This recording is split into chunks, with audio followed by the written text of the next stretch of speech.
Aku rasa dia in between Lawas dengan Sepitang. Aku rasa. Aku tak tahu. Ada tanah tinggi kan?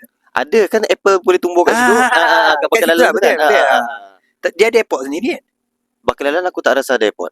Dia yang ada airport ni yang kategori bandar aku rasa. Lawas ada airport, Limbang ada airport, Miri, Bintulu, Sibu, Kuching ada airport. Okay. Alright. So ni last lah nak tanya. Apa culture shock kau semasa kau duduk Sarawak, kau datang Semenanjung? Okay. Ada banyak sebenarnya Daus.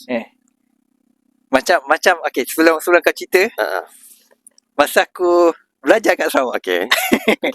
So ni jangan ambil sebagai sensitif lah. Sebab ni based on POV aku. Ya. Aku orang kampung. Kalau pergi KL pun dah culture shock. Okay. Pergi Sarawak, orang tak faham pasal Sarawak ni dia banyak culture. Dia banyak pelbagai bangsa. Kalau kau tak puasa pun orang tak peduli. Orang tak ambil kisah pun. Sebab orang tak boleh detect kau ni Melayu ke, Iban ke. Betul. So antara salah satu lah. Tapi aku tak pernah pun puasa kan.